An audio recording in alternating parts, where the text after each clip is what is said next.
Di sini saya akan menjelaskan jawaban kuis RPL minggu yang lalu. Nomor 1, software adalah instruksi yang bila dieksekusi memberikan fitur atau fungsi yang diinginkan. Software engineering adalah proses pengembangan perangkat lunak secara sistematis dengan menerapkan prinsip rekayasa untuk merancang, mengembangkan, menguji, dan memelihara perangkat lunak. Yang kedua, contoh kebutuhan fungsional CIS. Mahasiswa dapat mengunduh materi kuliah yang sudah diupload oleh dosen di CIS. Mahasiswa dapat melihat pengumuman penting dari kampus di CIS. Kebutuhan non-fungsional, sistem menjaga keamanan data pribadi mahasiswa dan dosen. Sistem bisa diakses 24 jam.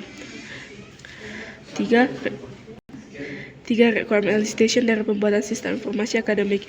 Yang pertama, melakukan wawancara dengan pemangku kepentingan, mahasiswa, dosen, staf, administrasi untuk memahami kebutuhan. Melakukan survei untuk mengumpulkan umpan balik dari pengguna tentang sistem yang ada atau sistem yang diusulkan. Mengadakan diskusi kelompok untuk mengidentifikasi memprioritaskan kebutuhan sistem. Nomor 4, use case diagram dari studi kasus pendaftaran calon mahasiswa.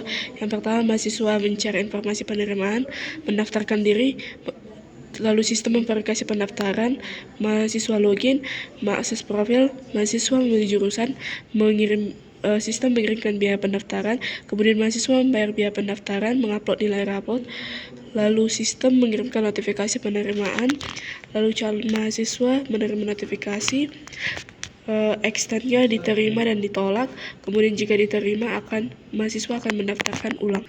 Use case skenario, use ID, bagaimana calon mahasiswa mendaftarkan diri ke sistem pendaftaran.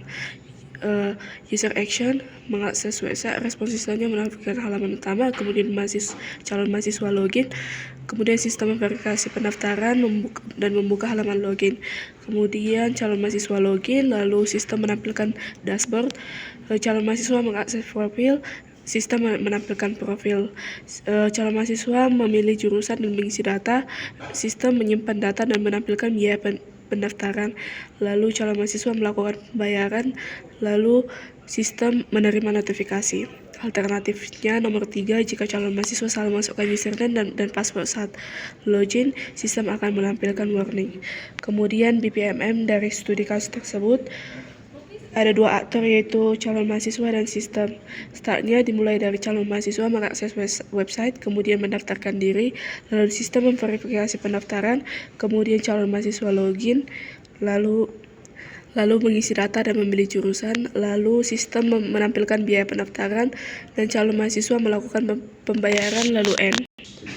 Kemudian di FD ada 2 external entity, yaitu calon mahasiswa dan universitas, lalu prosesnya sistem pendaftaran calon mahasiswa. Inputnya data pribadi, outputnya ke universitas, data calon mahasiswa. Kemudian input dari universitas itu data pembayaran, lalu outputnya biaya pendaftaran ke calon mahasiswa. Sekian penjelasan saya, terima kasih.